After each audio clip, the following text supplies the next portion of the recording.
세 가지를 우리가 기억하실 수 있었으면 참 좋겠습니다. 오병이어 기적이 있고요. 또 바다 위를 걸으시는 예수님의 모습을 우리는 보게 되고요. 그리고 오늘 사건이 바로 병자를 낫게 하시는, 예수님께서 병자를 치유하시는 신유의 역사가 나타나는 장면, 전체적으로 마가복음 6장을 우리가 살펴보면 이 세 가지 사건을 우리는 볼 수가 있습니다. 오늘 이것들을 우리가 직접 경험하거나 주위에서 본다면 우리는 이것들을 기적이라고 이야기를 하지요.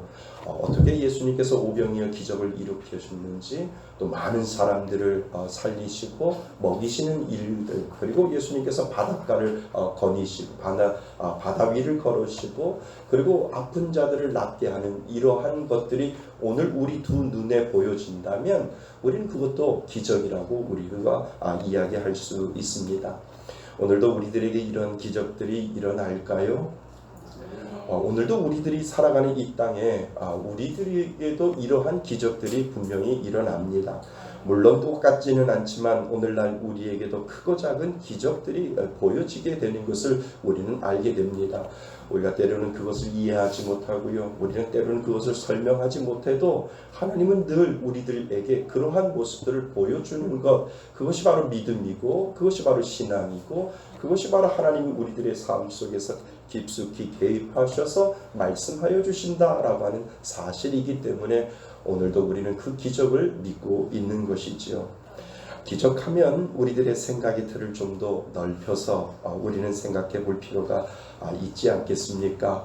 떡 5개와 물고기 2마리로 들판에 앉아있는 2만 명의 사람들을 먹였던 사건에만 우리의 생각이 머물러 있다면, 아니면 예수님이 폭풍을 잠잠케 하는 사건에만 우리들의 생각이 머물러 있다면, 어쩌면 우리들이 생각하는 그 기적은 아주 드물게 나타나고, 그리고 특정한 사람에게만 나타난다 생각하는 경향이 우리들에게 있을 겁니다.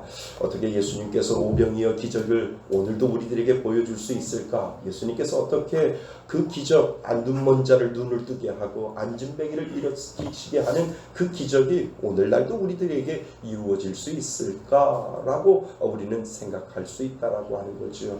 그리고 그 기적들을 보면서 그것이 기적이다라고 이야기하고, 다른 것을 우리들은 기적이라고 이야기하지 않을 때가 있다라고 하는 겁니다.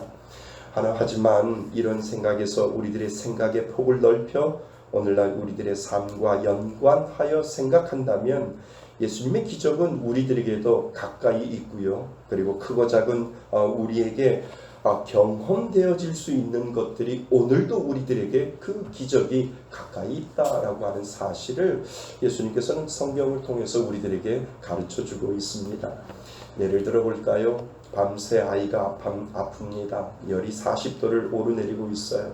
급하게 옷을 입고 차에 아이를 태우고 병원 응급실로 향하지요.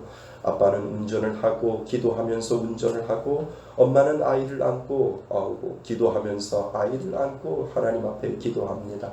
하나님, 우리 아이 열 내리게 해주세요. 하나님, 우리 아이 열 내리게 해주세요. 간절히 두 부부가 차 안에서 하나님 앞에 간절히 기도합니다. 응급실에 도착했어요. 그렇게 칭얼대고 고열에 올라있던 아이가 차에서 내리자마자 열이 내리고 언제 아팠는가 할 정도로 방긋방긋 그 아이가 웃는다면, 이것도 우리는 하나님의 은혜라고 말할 수 있고요. 이것도 우리는 하나님의 기적이다라고 우리는 분명히 말할 수 있습니다. 그러니까 오늘도 우리들에게 그 기적이 가까이 와 있다라고 하는 거죠. 성경에 있는 아주 먼 것처럼 보이는 그 기적이 우리들하고 멀어 보이는 것처럼 보이지만, 하나님의 그 능력과 하나님의 그 역사는 오늘도 우리들의 삶 속에 깊이 들어와 있다라고 하는 것을 우리는 알게 됩니다. 또 하나 예를 들어볼까요? 어떤 사장님이 작은 공장을 합니다. 밤새 열심히 공장을 가동해서 일본에 전 품목을 수출을 합니다. 주 고객이 일본 사람들입니다.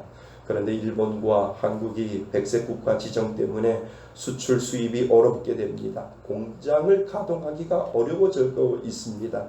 그 사장님은 교회 집사님이시지요. 이제는 회사에 가는 시간보다 교회로 발걸음을 옮기는 시간이 더 많아졌고 또 하나님 앞에 간절히 기도하는 시간들이 많아졌습니다. 하나님, 공장이 가동될 수 있도록 판로를 열어주세요.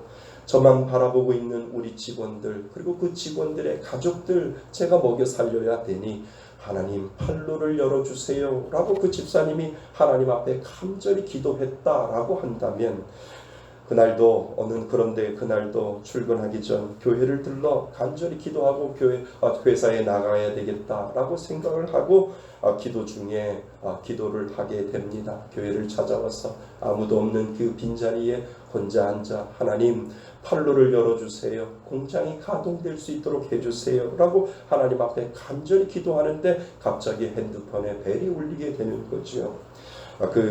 벨은 그 회사의 직원이 연락을 합니다. 사장님, 중국과 수출 계약이 열렸습니다. 일본이 막혔는데 하나님께서 중국의 문을 열어주신 것이죠.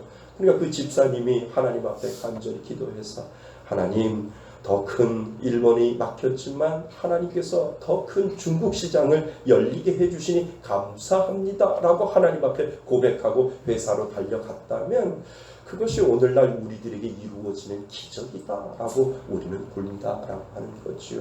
예수님께서 죽은 자를 살리시고 눈먼 자를 눈을 뜨게 하시고 병자를 그 자리에서 일으켜 세우는 것이 기적이 아니라 그것도 기적이지만 오늘을 사는 우리들에게도 수많은 기적들이 우리들의 삶 속에 하나님의 능력과 하나님의 역사 가운데 나타나고 있다라고 하는 사실을 우리는 오늘도 감지해야 한다라고 하는 것입니다. 여러분, 우리는 이것을 기적이라고 말하고요. 하나님이 베풀어 주신 은혜라고 말을 합니다. 그래서 우리가 생각하는 기적이라고 하는 생각의 틀을 이제 우리는 좀 더 넓게 생각을 하고 그 정의를 우리가 생각하는 그 기적보다도 성경에서 말하는 그 기적보다도 더 우리들의 삶 속에 그 생각의 틀을 더 넓혀야만 하나님의 은혜를 우리는 체험할 수 있고 하나님의 그 사랑을 우리는 체험할 수 있는 줄 믿습니다. 어떤 분이 그러시더라고요. 목사님, 제가 교회 가는 것도 기적입니다. 이렇게 말씀을 하세요. 이렇게 화창한 일요일 날 제가 고기 잡으러 가지 아니하고 여기에 앉아 있는 것도 목사님 기적입니다. 이렇게 말씀하시는 분도 있다는 거지요. 제가 다친 것도 기적이래요.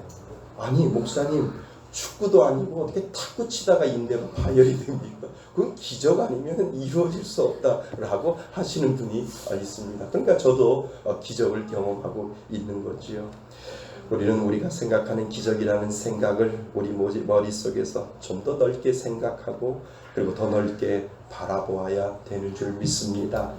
그래서 믿는 사람들은 크게나 작게나 날마다 기적을 체험하는 사람들이라고 우리는 할 수 있습니다. 왜냐하면 우리는 하나님의 은혜 아니고서는 살아갈 수 없는 존재이고 그 은혜는 오늘도 우리에게 보이고 경험되고 오늘도 우리가 살아가는 그 시간에 나타나기 때문에 그렇습니다. 예수님께서 밤중에 바다에서 풍랑과 사투를 벌이고 있는 제자들을 찾아서 바다 위를 걸어가셨잖아요. 풍랑을 잠잠케 하셨고 그리고 대제자들을 도와주셨지요. 그렇게 밤을 새고 맞은편 예수님께서는 제자들과 게네사렛이라고 하는 그 장소로 그 배가 갔습니다. 그런데 도착하자마자 그곳에서도 수많은 사람들이 예수님께로 올라왔습니다. 이제는 예수님께서 어디를 가시든지 많은 사람들이 예수님이 그 관심의 대상이 되었던 것을 우리는 계속 마가복음을 바라보면서 보게 됩니다. 오병이어의 사건 당시에도 많은 사람들이 예수님의 말씀을 듣기 위해서 모였지요. 그런데 오늘 본문의 말씀에 보면 이 지역에는 특별히 병자들이 많았던 것 같습니다. 병자들이 예수님께 찾아왔습니다. 그들이 예수님을 찾아온 이유는 한 가지였다는 것을 우리는 알게 됩니다. 무엇이었습니까? 바로 자신들이 가지고 있던 병을 낫게 하고 싶었기 때문에 그들이 예수님을 찾아오는 장면을 오늘도 우리들에게 보여주고 있습니다. 그래서 어떤 병자들은 진상체로 메고 나온 사람들이 있었고요. 길가에 자리를 펴고 예수님이 지나가시면 자신의 병을 낫기 위하여 예수님의 옷자락이라도 좀 붙들었으면 좋겠다라고 하는 그 마음을 가지고 예수님이 지나가는 그 길목에 모두 다 자리를 펴고 앉아있는 그러한 모습을 오늘 성경을 통해서 우리는 보게 됩니다. 그 옷자락에 손을 댄 사람들은 어떻게 되어 있어요? 다 나음을 얻었다라고 성경은 우리들에게 설명을 하고 있습니다. 많은 사람들이 예수님을 찾아왔습니다. 하지만 본문에는 이들의 목적이 예수님이 너무 좋아서, 그리고 예수님의 말씀이 너무 좋아서, 그리고 그 말씀을 사모해서 예수님을 찾아왔다라고 하는 그 기록을 어디에서도 찾아볼 수 없다라고 하는 것을 우리는 본문을 통해서 발견해 볼 수가 있습니다. 이들이 예수님을 찾아온 목적은 단 하나밖에 없습니다. 바로 자신들이 앓고 있는 병에서 고침을 받기 위해서이지요. 이들은 자신의 필요를 채우기 위하여 예수님을 찾아온 것뿐입니다. 이들에게 예수님은 구원자, 이들에게 예수님은 예수 그리스도, 이들에게 예수님은 메시아가 아니었습니다. 그냥 기적을 베푸는 사람이었고, 그리고 예수님은 우리들에게 좋으신 분, 의사와 같은 분이다라고 그들은 생각을 하고 예수님에게 다가오는 것을 우리는 보게 됩니다. 또 오늘 본문에 나음을 받은 사람들이 예수님의 제자로 헌신했다는 내용이 아무데도 없다라고 하는 것을 우리는 보게 되지요. 그리고 심지어는 하나님 앞에 영광을 올려드렸다. 하나님 나를 낫게 하여 주시니 감사합니다 라고 하는 그 영광의 표현도 오늘 본문에 보면 그 표현도 나와 있지 않는 것을 우리는 보게 되지요. 여러분, 마가복음은 누가 썼습니까? 마가가 썼지요. 마가가 그 마가복음을 써가면서 분명히 이렇게 기록하지 않는 이유가 분명히 있을 것이다 라고 하는 것을 우리는 짐작할 수 있습니다. 예수님의 기적사건을 통해서 마가는 무엇인가 분명히 말하고 싶었다라고 하는 것을 우리는 발견하게 됩니다. 여러분, 그것은 우리가 알고 있듯이 예수님은 기적을 통해 그들의 삶의 해결을 해주는 궁극적인 목적이 아니라 예수님께서는 기적을 베푸시면서 예수님이라고 하는 그 존재를 알리기 위하여 예수님께서는 기적을 베푸셨고, 그리고 예수님은 누구신가 그 진리를 그 기적을 통해서 알리기 원하셨다라고 하는 사실을 우리는 분명히 계속해서 알고 있다라고 하는 것이죠. 그렇게 가깝게 지내고 기적을 두 눈으로 가깝게 체험했던 깨닫지 못하는 제자들에게도 그럼에도 불구하고 예수님은 제자들을 끝까지 깨닫게 하기 위하여 오병이어의 기적을 베풀어 주시고, 그리고 그것도 깨닫지 못하여 예수님을 금방 잊어버리고 예수님 우리를 살려주세요, 그 폭풍 가운데 예수님을 찾아가는 그들에게 예수님은 다시 기적과 같은 모습을 보여주시기 위하여 바다 위를 건너서서 그들 옆을 지나가시려고 했다라고 하는 사실을 우리가 지난 시간에 살펴보았듯이, 예수님은 그들이 깨닫지 못하고 그 기적을 보여주시는 은혜를 깨닫지 못한다 할지라도 예수님은 그럼에도 불구하고 계속해서 그 기적을 보여주시고 계시는 것을 우리는 알게 됩니다. 또한 각 병자들을 고치시고 모든 상처들을 치유하시는 분임을 예수님은 계속해서 보여주시는 것이지요. 그래서 설사 예수님이 어떤 분이신지 깨닫지 못하더라도, 또 조금만 알더라도 예수님은 계속해서 기적을 통해서 자신을 보여주고자 하는 그러한 모습들을 성경을 통해서 지금까지 계속 예수님은 우리들에게 보여주고 있는 것을 우리는 알게 됩니다. 오늘 본문에 많은 사람들이 예수님에게 고침을 받았지만 그들 중 누구도 예수님의 진정한 뜻을 알고 따르는 사람이 있었다라고 하는 그 말 표현 자체도 없는 것을 우리는 알게 됩니다.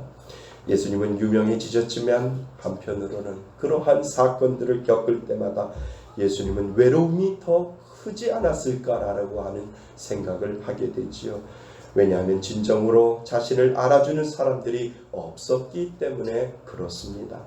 여러분, 그럼에도 불구하고 여전히 예수님은 기적을 보여주시고 은혜를 베풀어 주시는 그럼 그 이유는 무엇일까라고 하는 사실을 우리는 마음속에 한번 질문을 던져야 되지 않겠습니까? 그렇게 깨닫지도 못하고 기적을 보여줘도 금방 잊어버리는데도 여전히 예수님께서는 그 제자들과 그리고 수많은 무리들에게 그 기적을 곳곳마다 가는 곳마다 그 기적을 보여주시는 이유는 과연 무엇일까라고 하는 그 질문을 우리는 스스로 던져 보아야 합니다. 그것은 우리를 사랑하시는 예수님의 마음인 줄 믿습니다. 우리를 향한 예수님의 무한한 사랑입니다. 오늘 우리는 예수님의 기적 사건을 통해서 예수님이 우리를 향한 사랑을 더 깊이 깨달을 수 있다라고 하는 것을 가르치기 위하여 예수님은 오늘도 우리들에게 그 기적을 보여주고 있다라고 하는 것이죠. 여러분, 예수님께서 이 6장에서 마가복음 6장에서 기적을 베푸실 때 예수님이 누구에게 차별을 두고 그리고 기적을 베푸시지 아니하셨다라고 하는 것에 우리는 초점을 맞춰 보아야 합니다. 그 자리에 있는 모든 사람들에게 예수님은 기적을 베풀어 주셨습니다. 그러니까 벳세다라고 하는 그 들판에 수많은 사람들이 모여 있었습니다. 아마 2만 명이 된다라고 제가 말씀을 드렸지요. 어떤 동기로 그 들판에 있는지는 모르지만 한번 생각해 보시지요. 그 들판에 있는 사람들이 예수님의 말씀을 듣기 위해서 그들이 모였을까라고 하는 그러한 생각을 우리는 100% 생각을 할 수 있다라고 하는 것은 분명히 아닐 겁니다.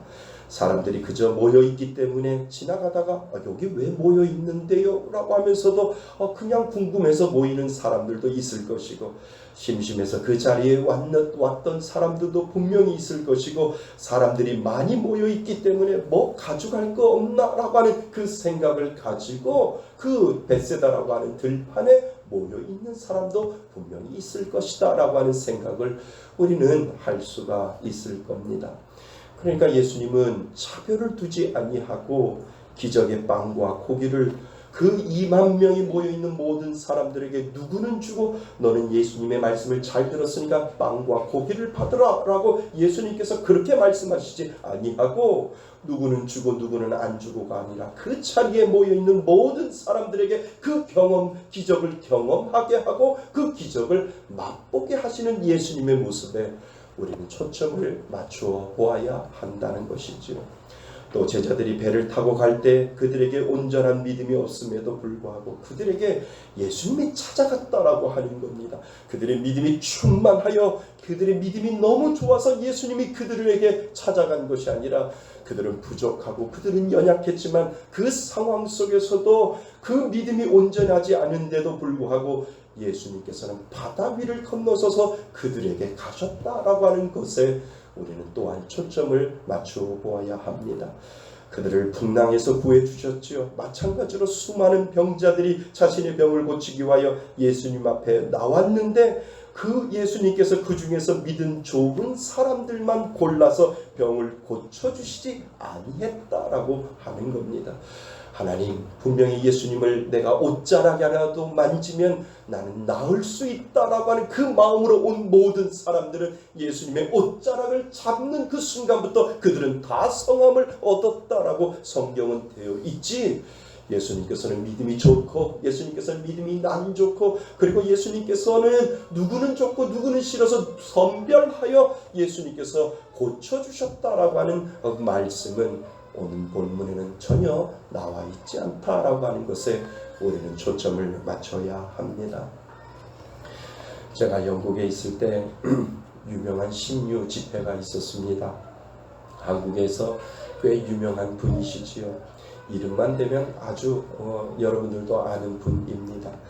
런던에 있는 모든 한인교회들이 한인교회 목회자 연합회에서 그분을 초청을 했습니다. 3박 4일 집회를 했지요. 예배 시간에 설교를 마치면 늘 안수하시며 고치는 신유 집회를 모든 영국의 런던에 있는 모든 한국 한인들이 모여서 그 집회에 참여를 했습니다. 지금 고침을 받기 원하시는 분들은 이 강단 앞으로 그분은 늘 초청을 하셨죠. 그리고 서로 등에 손을 대고 떨어지지 말고 이 강단 앞에서 빙글빙글 돌으라고 그렇게 이야기를 합니다. 그래서 병을 낫고자 원하시는 분들은 앞으로 나왔습니다. 그리고 원을 그리면서 빙글빙글 어깨에다 손을 얹고 빙글빙글 돌았지요. 그러면서 그분이 이 강단에서 이렇게 내려다보면서 뭔가 이렇게 느끼는 것이 있었는가 봐요. 그러면서 저분 일로 나오세요. 하나님께서 지금 저에게 말씀하셨습니다. 라고 하면서 이렇게 나오면 그분을 위해서 간절히 안수를 하면 그분이 낫는 거예요. 그리고 나서 다른 분들은 계속해서 빙글빙글 도세요 이렇게 이야기를 하면서 또 마음속에 이렇게 또 오는 사람이 있는가 봐요. 그러면서 그 사람에게 나오세요 라고 하면서 하나님이 오늘 치유해 주시기를 원합니다 라고 하면서 또 안수를 하니까 이렇게 낫는 그런 놀라운 역사들이 이루어지지요. 한 몇 분을 그렇게 했습니다. 몇 분을 그렇게 하시고 그리고 나서 다 고쳤으면 좋겠는데 이제 들어가십시오 라고 이렇게 이야기를 해서 계속 빙글빙글 도신 분들이 나왔다가 다시 이제 자리로 이렇게 돌아가는 것을 보게 됩니다. 제 마음속에 저는 그때 이 말씀이 생각이 나더라고요. 오병이의 기적 때는 개나 소나 다 모여도 하나님은 다 기적을 경험하게 하셨는데 누구나 다 믿음이 있든 없든 그 벳세다라고 하는 들판에 2만 명이 다 모인 모든 사람들이 다 먹고도 배불려서 남을 정도로 12강주지를 남겨놓고도 하나님께서는 그 사람의 믿음이 있든 없든 그 신앙이 있든 없든 그 자리에 모인 모든 사람들에게 그 기적을 다 경험하게 만드시고 다 맛보게 만들어 주셨는데 라고 하는 이 말씀이 제 마음속에 다가오고 있습니다. 그러면서 제 마음속에 하나님이 차별하셔도 너무 차별하시네. 어떻게 골라서 이렇게 하나님은 고쳐주시나? 고쳐주시려면 오늘 예배에 참석한 모든 사람들을 고쳐주시면 참 좋지 않겠는가? 라고 하는 그 마음이 제 마음속에 들더라고요. 예를 들어서 이렇게 선포하면 얼마나 좋겠습니까? 오늘 비가 오는 날씨에도 이 자리에 오신 여러분들 축복합니다. 예수님께서 오늘 여러분들 이 자리에 온 모든 이들 믿음이 적거든 믿음이 크거든 믿음이 많거든 어떠한 직분이 있거든 상관하지 아니하고 오늘 예수님께서는 이 자리에 참석하신 모든 이들을 축복하시고 고쳐주시길 원합니다. 여러분들이 연약함이 치료된 줄 믿습니다 라고 하는 이 선포가 되어져서 그 안에 있는 모든 사람들이 나음을 얻게 됐다라고 한다면 그것이 바로 예수님이 원하는 것이 아닐까라고 하는 그러한 생각이 제 마음속에 들었습니다. 여러분, 예수님께서는 최소한 오늘 본문에 그렇게 행하지 않으셨다는 거지요. 예수님은 기적을 베푸셨을 때 그 사람들의 믿음을 통해서 그 사람이 믿음이 적고 큰 것을 보시지 아니하고 그 사람들, 예수님을 보러 오는 모든 사람들에게 차별 없이 기적을 베풀어 주시는 그 모습을 최소한 오늘 본문은 우리들에게 가르쳐주고 있다라고 하는 겁니다. 모든 사람들에게 공평하게 당신의 사랑을 나누어주는 것을 우리는 보게 되죠. 그것이 바로 예수님의 무한하신 사랑입니다. 자신을 찾는 누구에게도 차별을 두지 않는 예수님의 사랑을 우리는 그곳에서 발견해 본다라고 하는 것이지요. 그렇다면 여러분, 예수님은 왜 이 사랑을 차별 없이 베풀어 주실까요? 누구에게나 어떤 목적이든 예수님을 만나러 나온 이들에게 차별 없이 당신의 사랑을 베푸시는 이유는 무엇일까라고 한다면 정확하게 오늘 우리들에게 하나님께서 우리들의 기적을 보여주시고 우리들의 아픈 것을 치유해 주시고 우리들의 연약한 것을 치유해 주시는 그 하나님의 그 마음을 우리는 조금이라도 알 수 있을 겁니다. 여러분, 우리 예수님은 기적을 베풀면서 뭔가 크게 기대하고 계시지는 않는 것 같습니다. 오병이의 기적을 통해서 너희가 그것을 통해 하나님의 나라를 위해 이제 오병이어의 기적을 경험했으니까 얼른 너희들은 헌신하고 봉사하고 하나님만 믿어야 돼 라고 하는 그 기대치를 예수님은 크게 바라보지 않았다라고 하는 것을 우리는 알게 됩니다. 예수님께서는 그렇게 말씀하시지 않았다는 거죠. 그리고 고쳐진 병자들을 바라보면서 너는 지금 이 병을 나았으니까 평생 너는 나의 제자로 살아야 돼 라고 하는 그 대가를 예수님은 바라지 않고 있다라고 하는 것을 우리는 찾아보아야 합니다. 예수님이 기적을 베푸시는 이유는요, 마치 믿음이라고 하는 작은 겨자씨들을 그 많은 사람들의 마음에 흩어뿌리는 것과 같다라고 하는 것을 우리는 짐작해 볼 수 있습니다. 그 마음에 심겨져서 언젠가는 그 씨앗을 통해서 너희의 삶이 온전한 열매를 맺고 진정한 예수 믿는 사람으로 변화를 바라는 마음으로 보이지 않는 겨자씨를 그 기적이라고 하는 것들을 통해서 크든 작든 그 기적을 통해서 그 마음에 그냥 흩어뿌려 보시는 예수님의 마음을 우리는 볼 수 있다라고 하는 것이지요.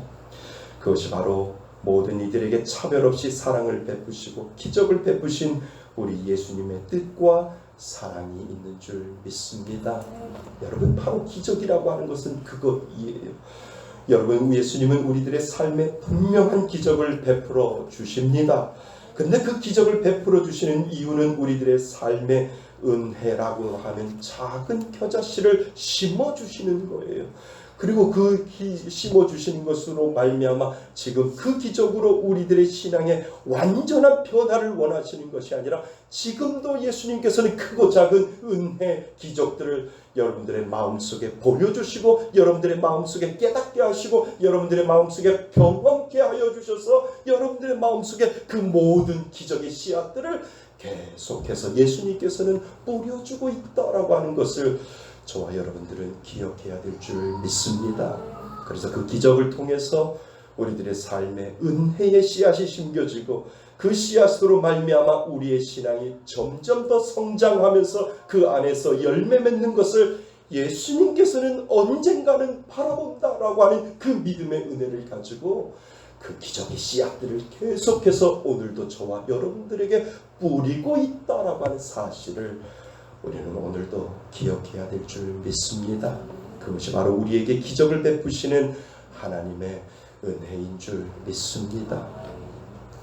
우리들의 삶에 오병이와 같은 기적, 풍랑에서 건지는 기적, 또 병을 낫게 하는 기적과 같은 문제를 해결해 주시는 기적을 경험할 때가 분명히 우리들의 삶 속에 찾아보면 얼마나 많이 있습니까? 감사하지요. 할렐루야입니다. 하지만 그것을 통해 그 한 부분으로 말미암아 내가 하나님께 큰 변화를 받겠다라고는 기대가 아니라 그 심겨진 씨앗을 통해서 너의 평생의 신앙을 지켜나갈 수 있는 원동력이 되기를 바라는 마음으로 예수님은 그 기적의 은혜들을 마음속에 계속해서 오늘도 뿌리고 있다라고 하는 사실, 그것이 바로 은혜인 줄 믿습니다. 하나님은 그것을 기억하라고 하시고요, 그것을 마음속에 간직하라라고 하나님께서 오늘도 우리들에게 말씀하고 있는 것이지요. 여러분, 가만히 곰곰이 생각해 보세요. 살다 보면 그 기적들, 그 은혜들이 있지 않습니까? 정말 크고 작은 은혜들이 내 마음속에 있기 때문에 그것이 나에게 예수님께서 이 땅을 살아갈 때 예수님이 나에게 뿌려주셨던 그 기적의 은혜와 씨앗들이 내 안에 있기 때문에 우리는 하나님을 버릴 수 없고요, 우리는 우리들의 신앙에 멀리 갈 수 없고요. 그래, 그때 하나님이 나를 사랑하여 주셨고, 그때 하나님이 나에게 은혜 주셨고, 그때 하나님이 나를 살려주셨다라고 하는 그 씨앗들을 우리가 기억할 때 우리는 하나님 앞에 더 나아갈 수 있다라고 하는 사실을 우리는 꼭 기억해야 될 줄 믿습니다. 그것이 바로 은혜라고 하는 겨자씨인 줄 믿습니다. 그것이 우리 평생의 신앙을 지켜나갈 수 있는 원동력이 되는 줄 믿습니다. 그래서 그 은혜를 가지고 끝까지 포기하지 아니하고 하나님이 원하시는 그 길까지 우리는 오늘도 달려가는 신앙의 믿음의 신앙인 줄 믿습니다. 사랑하는 성도 여러분, 저는 여러분들이 크든 작든 이 하나님의 기적을 삶 속에서 정말 체험하셨으면 좋겠습니다. 기도하였더니 하나님께서 은혜 주시고 해결해 주셨다라고 하는 경험들이 여러분 안에 많은 작은 겨자씨로 심겨지시기를 바랍니다. 그래서 그분의 옷에 손을 대는 자는 다 성함을 얻은 것처럼 그 많은 경험과 그 많은 신앙의 경험들이 내 마음속에 쌓일 때 우리는 언젠가 그 신앙 속에 나무가 다 자랄고, 그리고 그것을 통해서 성령의 열매가 우리를 통해서 이루어지게 되는 줄 믿습니다. 사랑하는 성도 여러분, 한번 저 따라해 보실래요? 그분의 옷에 손을 대는 자는 다 성함을 얻었다. 한 번 더요. 그분의 옷에 손을 대는 자는 다 성함을 얻었다. 이 은혜가 여러분들 가운데 있기를 바랍니다. 하나님은 오늘도 여러분들 마음속에 계속해서 그 은혜를 흩어 뿌려 주시는 줄 믿습니다. 간직하시기를 바랍니다. 기억하시기를 바랍니다. 그것이 예수님이 원하시는 기적을 베풀어 주시는 은혜인 줄 믿습니다. 그 은혜로 날마다 주님 앞에 바로 서 나갈 수 있는 저와 여러분이 되시기를 주님의 이름으로 축원드립니다. 아멘.